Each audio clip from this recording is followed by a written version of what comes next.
Don't choose shit for your beautiful life.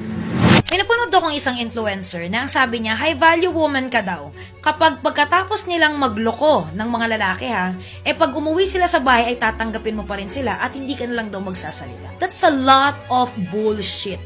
Ina, ba't ba kayo naniniwala sa ganyan? Na kung babae ka at nakikinig ka sa kanya, naniniwala ka dito. Tanungin mo nga sarili mo kung babae ka talaga. Na kung pag lalaki ka naman, naniniwala ka dito. Tignan mo nga ulit kung anong klaseng utak ang meron ka. Siisipin mo babae ka, papayag ka, na uuwi yung asawa mo o kaya boyfriend mo. Pagkatapos magloko, tapos sasabihin mo, tara, kain ka ng sinigang. Baka sa akin mo gawin niyang may lason pa. Tandaan nyo na sa mundong to, maraming mga influencer kuno. Pero ang ini-influence nila sa inyo at sa maraming tao ay ikasasira ng buhay ng iba. Hindi ko nga alam bakit binibigyan nyo pa ng platform yung mga ganitong tao mag-isip Babae ka, lalaki ka, huwag nyo na silang i-bash. Iwasan nyo na sila. Kasi kayo pa yung dahilan ba't nagkakaroon sila ng pera sa